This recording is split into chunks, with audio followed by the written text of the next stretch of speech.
Eu tava pensando aqui comigo, por que eu gosto tanto de piratas? E eu cheguei à conclusão que é porque eles são simplesmente irados. Desde os nomes, exemplo, a gente tem o Edward Techt, que era conhecido como Barba Negra. Até aí beleza, padrão. Agora vai ver o nome do navio do cara. Vingança da Rainha Ana. Nossa senhora, é sonoro demais, cara. Tu já fica empolgado no nome. Aí tu soma isso à estética dos caras. A roupa, a perna de pau, tapa-olho, as cimitarras, pistola. Ah, cara, é bom demais. E aí tu pode vir e falar assim, ah, mas na vida real eles não eram assim.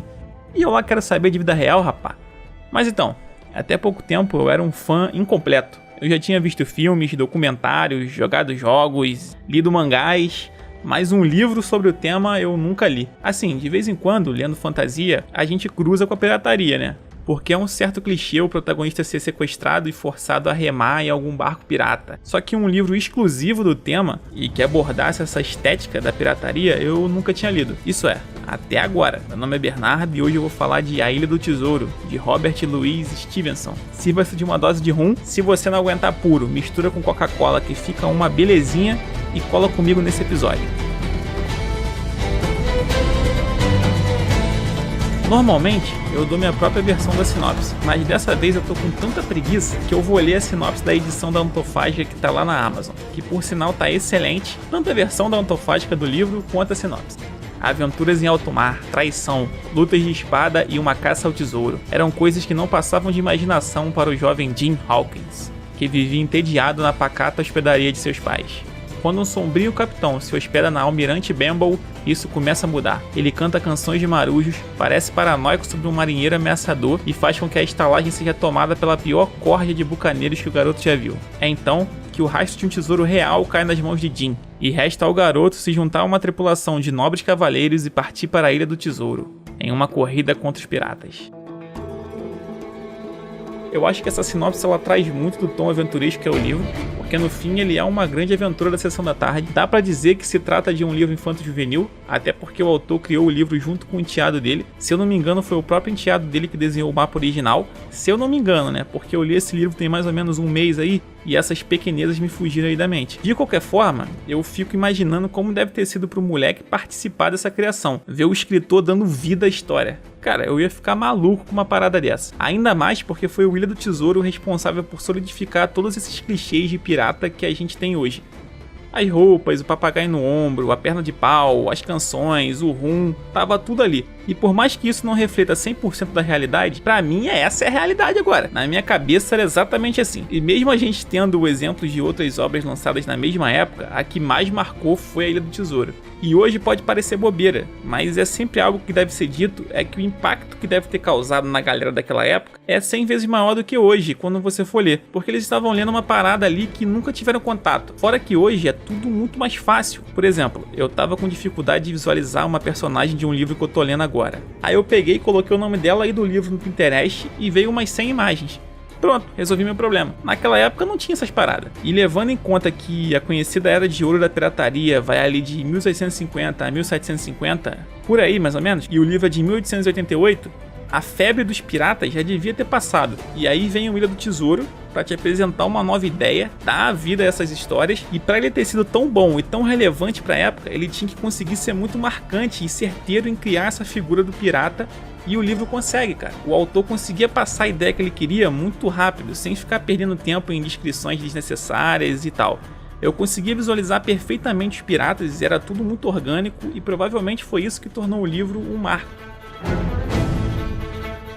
E provavelmente você deve estar se perguntando aí, será que hoje a história funciona mesmo? Porque geralmente quando um cara fica falando assim, ah, que naquela época era isso, era aquilo e tal, é porque hoje o bagulho tá chatão. Então, Ilha do Tesouro não entra nessa categoria não, porque ele ainda é excelente como um todo hoje. Eu só vou fazer um adendo aqui, que é dizer que ele funcionou muito bem por conta da tradução também. Porque eu tentei ler uma versão antiga de Ilha do Tesouro há uns anos atrás, e foi uma leitura truncadaça, não fluía de jeito nenhum. Dessa vez o negócio deslanchou, que foi uma beleza. No primeiro capítulo eu já estava imerso e não conseguia mais largar o livro. Então mesmo que você não vá pegar a versão da Antofágica, dá uma olhada aí na tradução dessa versão. sei lá, ler uns 2 capítulos aí antes de comprar pra ver qual é. Porque esses livros antigos que estão em domínio público, geralmente eles têm mais de uma versão e nem todas são de qualidade. Porque a editora não precisa pagar ninguém pra pegar o livro, né? Então ela contrata às vezes um tradutor aí questionável, não tem nem revisão e o bagulho sai meio cagado. A versão da Antofágica eu garanto aqui que tá excelente. E recomendo que se você não for pegar essa, você dê uma olhada aí pra ver se a que tu pegou é show de bola. Eu só queria fazer uma ressalva aqui também, que é de que pra mim, esse livro ele ficou um pouco perdido num limbo de faixa etária. Porque eu não acho que o infanto juvenil de hoje vai aproveitar tanto a leitura. Porque se você pegar os livros para esse público hoje, como por exemplo, a primeira saga do Percy Jackson e os primeiros Harry Potter e tal, eles têm uma escrita muito mais mastigada. E isso não é uma crítica não, eu amo essas 2 sagas de paixão, mas se você for comparar o Ilha do Tesouro, ele é bem mais complexo. Mas assim, não complexo o suficiente para entreter o adulto carente de imaginação. Por exemplo, o palhação do Rafaelzinho, um amigo meu, ele leu o livro junto comigo. E aí ele teve a cara de pau de virar e falar: "Ah, eu gostei, mas não achei nada demais não. Se eu tivesse lido quando criança, eu ia ter gostado mais." É óbvio que você ia ter gostado mais, porque é uma história simples, é voltada para esse público. Mas talvez se tu fosse uma criança, tu não tivesse comprado tanta narrativa, tá ligado? É isso que eu quero dizer. É por essas e outras que ele pra mim tá num limbo, porque se você for um adulto chato que não consegue se colocar no mundinho, você não vai comprar a parada. E se tu for uma criança meio lenta, igual eu era, talvez tu também não compre. Então eu recomendo que você, sei lá, leia a amostra do livro, vê se é o tipo de coisa que tu vai gostar antes de tu mergulhar. Da minha parte, eu gostei pra cacete. Eu fiquei maravilhado com a leitura desde o início. Quando o Billy Bones ele chega na Almirante Benbow e toda aquela tensão que ele causa, eu já tava achando excelente. E quando o Jim pega o mapa, eu fiquei muito preocupado com ele, cara. Comecei a achar que ele ia ser passado pra trás e tal. Mas não, nesse ponto o livro é bem bidimensional, sabe? Os bons são exemplos de honra, coragem, virtude. E os maus eles são bebuns, mau caráter e covardes e traiçoeiros. Assim, com exceção do vilão principal, que é um personagem incrível.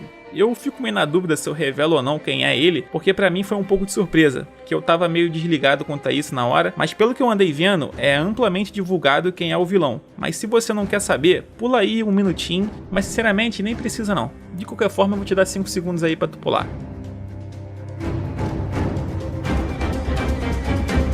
Então, o vilão é o Long John Silver. Ele entra no barco como cozinheiro e depois ele se revela um traidor.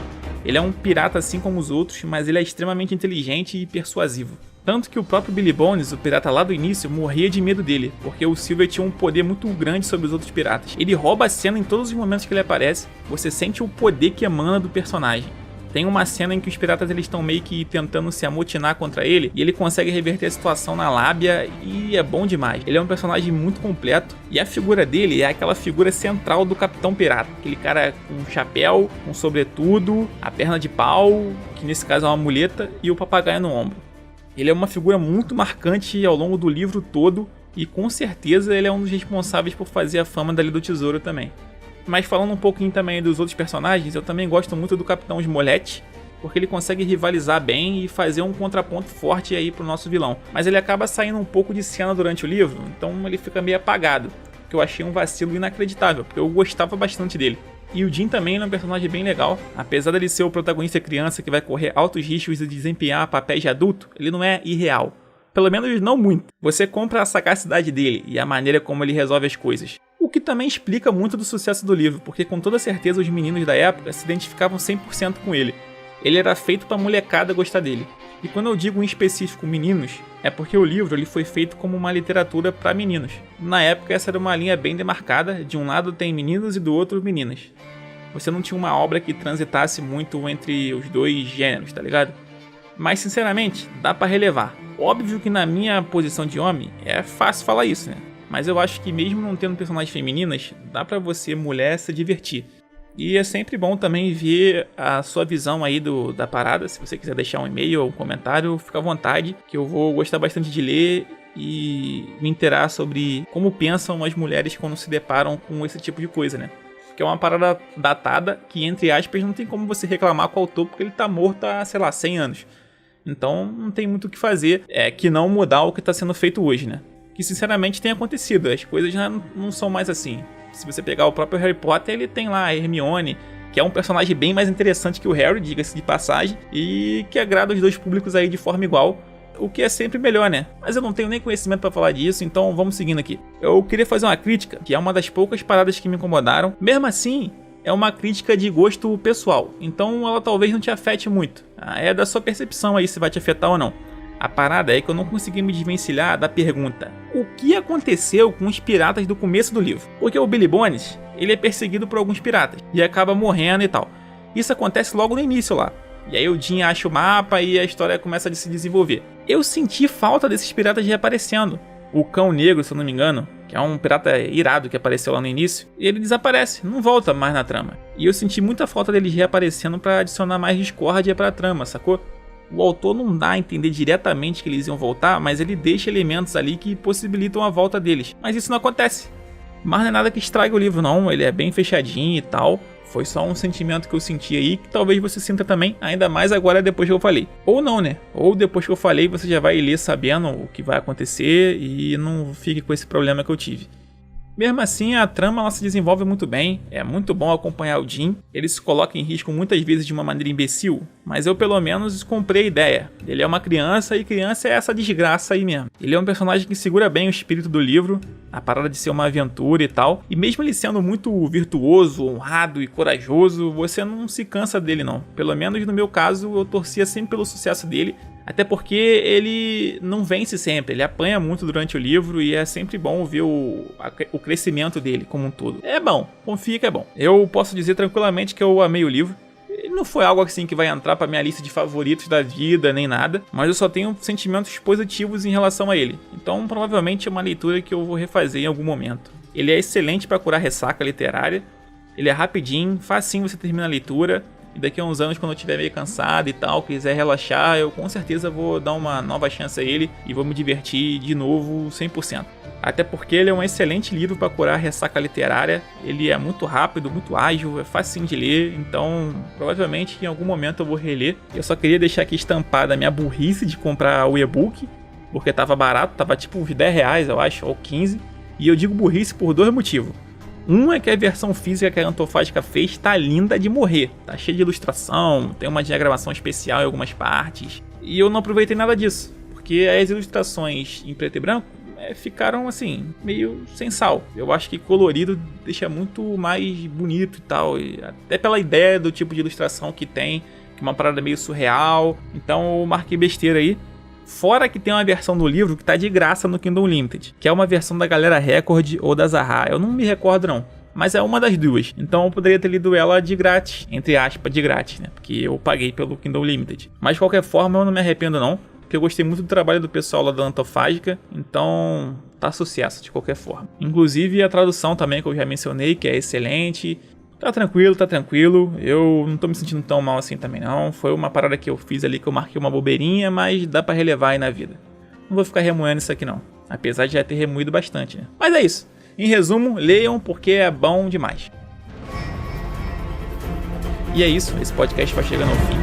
Eu acho que eu me empolguei um pouco, falei que os trecos nada a ver, fugi pra cacete do roteiro, mas sei lá, eu viajei igual eu viajei enquanto li. Então vocês é que lutem aí. Provavelmente eu vou usar a trilha sonora do Assassin's Creed 4 Black Flag de fundo nesse episódio aqui. Eu vou usar de forma ilegal, né? Ou seja, pirata. Olha aí a metalinguagem. Mas eu espero não ter problema nenhum com isso não. Eu li o livro enquanto eu escutava essa trilha, que é genial. Eu amo o jogo do Black Flag e se você gosta de videogame, você tem que jogar. Mas se você não gosta, deixa quieto porque você não vai entender nada. Só curte a trilha sonora aí que você vai gostar. É facinho de achar. Assassin's Creed Black Flag Soundtrack. Só botar isso no Spotify, que é molezinha. Mas de qualquer forma vai ter um link aí na descrição pra te ajudar. Porque também a minha dicção aqui foi pro caralho. O Iletrados vai ao ar em diversas plataformas de podcast, e blá blá blá blá blá, e YouTube também, mas não tem vídeo, é só imagem e tudo mais. Eu comecei a fazer podcast há pouco tempo, mas eu tô cansado de ficar repetindo essas paradas já. E chega, falei pra cacete, falei igual um maluco, mas é isso aí. Vou pegar aqui meu Montila, misturar com a Coca-Cola e um limãozinho, porque puro ele é tenebroso, e vou ficar relaxando aqui enquanto eu edito. Tamo junto, um abraço.